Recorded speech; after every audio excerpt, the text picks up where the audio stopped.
আপনার যদি নতুন একটা বিজনেস শুরু করার চিন্তাভাবনা থাকে এবং আপনি যদি আপনার প্রথম বিজনেসেই লস করতে না চান, তাহলে এই ভিডিওটা আপনার জন্য। আজকের ভিডিওতে আমি আপনাকে একটা খুব গুরুত্বপূর্ণ বুদ্ধি দিতে চাই। এই বুদ্ধিটা ঠিকভাবে অ্যাপ্লাই করতে পারলে আপনি বিজনেস শিখতে পারবেন এবং আপনার প্রথম বিজনেসটাকেই লসের হাত থেকে বাঁচাতে পারবেন। চলুন ভিডিওটা শুরু করি। আমরা যারা নতুন করে বিজনেস শুরু করতে চাই, আমাদের প্রথম এবং সবচেয়ে বড় সমস্যা হচ্ছে আমরা আসলে বিজনেস বুঝি না। আমরা মার্কেটিং বুঝি না, কন্টেন্ট বুঝি না, এমনকি আমরা এটাও জানি না প্রোডাক্ট সোর্স করব কোথা থেকে, কিভাবে বিক্রি করব, প্রাইসিং কিভাবে সেট করব, মেটা মার্কেটিং কিভাবে চালাতে হয়, ওয়েবসাইট কিভাবে বানাতে হয়, ফেসবুক পেজ কিভাবে মেনটেন করতে হয়। সোজা কথা, আমরা কিছুই জানি না। আর আজকের এই ভিডিওতে আমি চেষ্টা করব এই সব না জানার জায়গাগুলোকে একটা হ্যান্ডেলে কনভার্ট করার। তাই মন দিয়ে পুরো ভিডিওটা দেখবেন। আজকে যে কনসেপ্টটার সাথে আপনাকে পরিচয় করাবো, এই কনসেপ্টটার নাম হচ্ছে শ্যাডো প্র্যাকটিস। এখন প্রশ্ন হচ্ছে, এই শ্যাডো প্র্যাকটিস জিনিসটা আসলে কি? চলুন সহজভাবে বুঝি। আপনি যদি একটু 2020 সালের দিকে ফিরে যান, আমার এখনও মনে আছে কোভিডের সময় আমি টিভিতে একটা নিউজ দেখেছিলাম। মুশফিকুর রাহিম মাঠে যেতে না পেরে তার বাসার ভেতরেই ব্যাটিং প্র্যাকটিস করছিল। এখন ভাবুন, তার আসলে প্র্যাকটিস করার কথা কোথায়? আর সে প্র্যাকটিস করছে কোথায়? মাঠে না, ড্রয়িং রুমে। ড্রয়িং রুমে সে কিভাবে প্র্যাকটিস করছে? কেউ কি তাকে সত্যি সত্যি বল করছে? সে কি আসলেই ছক্কা মারছে? না, সে শুধু কল্পনা করছে। মনে মনে ভাবছে, শর্ট পিচ আসছে, লো পিচ আসছে, আর সে ব্যাট চালাচ্ছে। এই পুরো ব্যাপারটাই হচ্ছে কল্পনার মাধ্যমে প্র্যাকটিস। এই কনসেপ্টকেই বলে শ্যাডো প্র্যাকটিস। আরেকটা উদাহরণ দেই। 2009-10 সালের দিকে আমি স্টক মার্কেটে কাজ করতাম, শেয়ার কেনাবেচা করতাম। কিন্তু আমি প্রথমে নিজের টাকা ইনভেস্ট করিনি। আমি কাগজে কলমে মনে মনে শেয়ার কিনতাম। ধরেন, আজ গ্রামীণফোনের শেয়ারের দাম 220 টাকা। মনে মনে আমি কিনলাম। কয়েকদিন পরে দাম বাড়লে মনে মনে বিক্রি করলাম।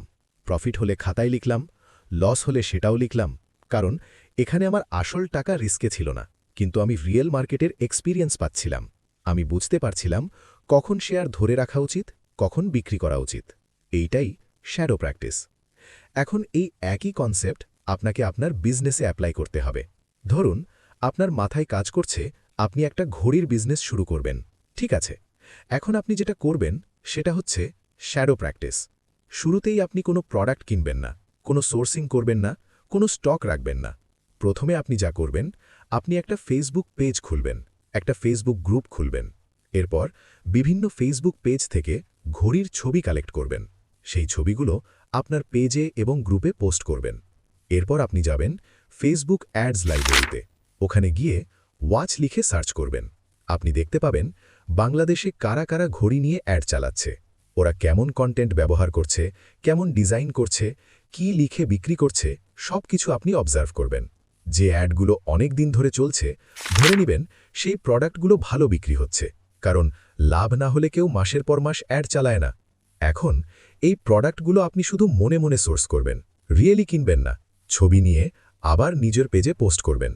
এখন অন্তত 10 থেকে 15 দিন আপনি শুধু অবজার্ভ করবেন, কমেন্ট পড়বেন, মানুষ কি কমপ্লেন করছে দেখবেন, কোথায় সমস্যা হচ্ছে বুঝবেন। এরপর আসল শ্যাডো প্র্যাকটিস শুরু। আপনি ছোট্ট একটা বাজেট নেবেন। ধরুন, প্রতিদিন $1 করে 10 দিনের জন্য, মোটামুটি 1200 থেকে 2000 টাকার মতো। এই টাকাটা দিয়ে আপনি অ্যাড রান করবেন, কিন্তু এখনও কোনো প্রোডাক্ট কিনবেন না।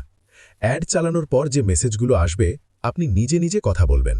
মানুষ আসলে কি চায়, কোন প্রশ্ন করে, কোন জায়গায় কনফিউজ হয়, সব বুঝবেন।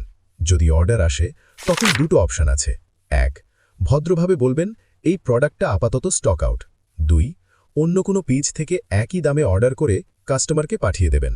কাস্টমার প্রোডাক্ট পেলেই খুশি। আমাদের মূল উদ্দেশ্য প্রোডাক্ট বিক্রি না, আমাদের উদ্দেশ্য হচ্ছে মার্কেট বোঝা। আপনি চাইলে একই পেজ থেকে ঘড়ি, স্নিকার্স, টি-শার্ট 3টে প্রোডাক্ট ট্রাই করতে পারেন। তারপর দেখবেন কোনটার কাস্টমার আপনার সাথে বেশি কথা বলছে, কোনটা নিয়ে আপনি বেশি কমফর্ট ফিল করছেন, কোনটাতে ঝামেলা বেশি। এইটাই হচ্ছে এবি টেস্টিং। যেটা ভালো পারফর্ম করবে, ফাইনালি সেটাতেই আপনি ইনভেস্ট করবেন। প্রোডাক্ট কিনে লস খাওয়ার চেয়ে ছোট বাজেটের অ্যাডে টেস্ট করে বোঝা অনেক বেটার। এইটাই শ্যাডো প্র্যাকটিস। মাঠে নেমে আউট হওয়ার আগে ঘরে বসে প্র্যাকটিস। এখন চয়েস আপনার। না বুঝে বড় ইনভেস্টমেন্ট করবেন, নাকি বুঝে হিসেব করে নামবেন। এমন আরও অনেক ভিডিও পেতে চ্যানেলটি সাবস্ক্রাইব করুন এবং পাশে থাকা বেল আইকনটি অন করে রাখুন। আর পরবর্তীতে কোন টপিকের উপর ভিডিও দেখতে চান কমেন্ট করে জানাতে ভুলবেন না ধন্যবাদ